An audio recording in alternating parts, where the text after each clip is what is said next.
So hello everyone, this is your Roshan भैया। तो 2025 में जितने भी बच्चे सीबीएसई क्लास 10th की बोर्ड एग्जामिनेशन देंगे उन बच्चों के लिए ये वीडियो बहुत ही ज़्यादा इंपॉर्टेंट है, क्योंकि 2025 बोर्ड परीक्षा के लिए सीबीएसई ने काफ़ी सारी चीज़ों को चेंज कर दिया है।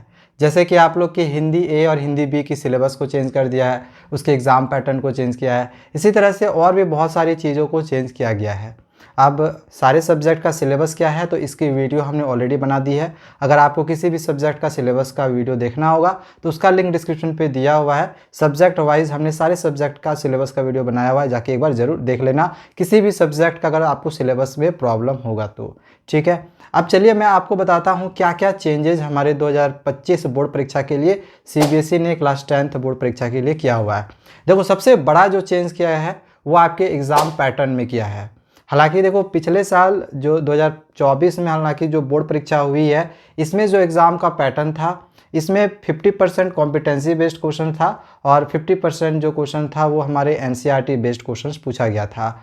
अभी भी वैसे ही है, अभी भी आपका जो 2025 आपकी बोर्ड परीक्षा होगी उसमें भी 50% कॉम्पिटेंसी बेस्ड क्वेश्चन ही रखा गया है एंड 50% जो है वो आप लोग का एनसीईआरटी बेस्ड क्वेश्चन किया गया है। बट अब आपका जो है ज़्यादातर जो क्वेश्चंस आप लोगों को देखने को मिलेगा 2025 बोर्ड परीक्षा में वो आपको ऑब्जेक्टिव क्वेश्चन ज़्यादातर देखने को मिलेंगे। आप यहाँ पे देख भी सकते हैं जो कि सीबीएसई का नया सर्कुलर है। इस सर्कुलर में सीबीएसई ने यहाँ पे दिया भी है कि competency focused questions in the form of MCQs, case based questions, source based questions, integrated questions और एनी अदर टाइप। जो कॉम्पिटेंसी टाइप के क्वेश्चंस होंगे जिसमें आपका केस बेस्ड शामिल रहेगा, एमसीक्यू शामिल रहेगा, सोर्स बेस्ड रहेगा, इनका जो वेटेज रहेगा वो 50% रहेगा। मतलब आप समझ सकते हो कि 80 नंबर के क्वेश्चंस में आप लोग का 40 नंबर का क्वेश्चन सिर्फ कॉम्पिटेंसी बेस्ड ही रहेगा। अब इसके बाद भी आगे क्या दिया गया कि जो सेलेक्ट रिस्पॉन्स टाइप क्वेश्चंस रहेगा, यानी कि जो एमसीक्यू में क्वेश्चंस रहेगा वो 20% रहेगा। मतलब कि 50 + 20 दोनों मिला के 70% जो क्वेश्चंस रहेगा वो आप लोगों का सिर्फ ऑब्जेक्टिव में रहेगा, यानी कि 1 मार्क्स वाले क्वेश्चंस आप लोग के ज़्यादातर पूछे जाएंगे। तो आप चैप्टर को रटने के बजाय, उनके क्वेश्चन आंसर को रटने के बजाय चैप्टर को अच्छे से समझना।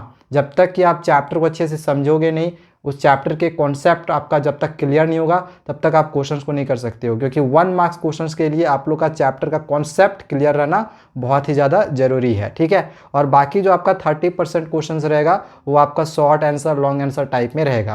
हालांकि अभी मैं आपको एक चीज़ और बता दूँ, ये आपका जो शॉर्ट लॉन्ग आंसर टाइप वाला भी क्वेश्चंस रहेगा ना, इसमें भी आपका ABC करके क्वेश्चंस रहेगा। ऐसा मत सोचना कि हमें एक बड़ा सा मतलब एक क्वेश्चन दे दिया उसका आंसर हम बस लिखे जा रहे हैं, ऐसा क्वेश्चंस नहीं आता है।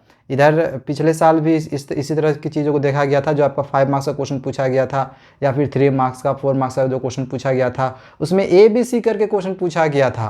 तो आपके मोस्ट ऑफ द क्वेश्चन जो रहेंगे 100% जो आपका क्वेश्चन रहेगा वो आप लोग का समझ लो कि ऑब्जेक्टिव में रहेगा, यानी कि शॉर्ट क्वेश्चन टाइप में ज़्यादा रहेगा। भले ही यहाँ पे लॉन्ग शॉर्ट लिखा हुआ है लेकिन जो आपका टोटल क्वेश्चंस रहने वाला है ना वो शॉर्ट क्वेश्चंस ज़्यादा से ज़्यादा पूछा जाने वाला है।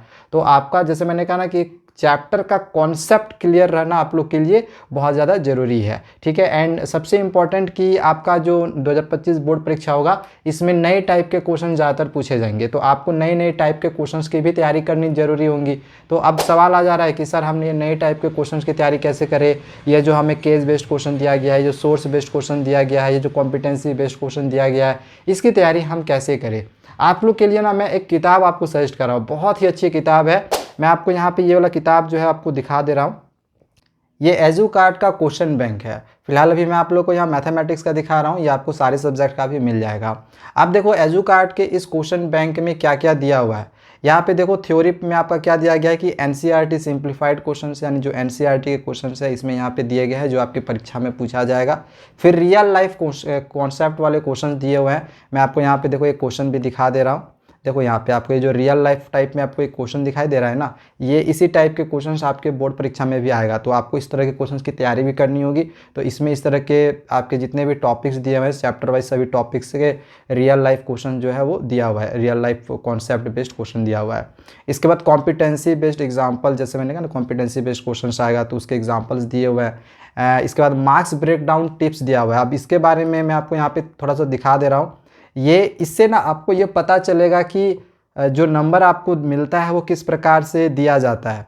जैसे कि देख लो यहाँ पे एक क्वेश्चन है कि express the number 3825 as a product of its prime factors.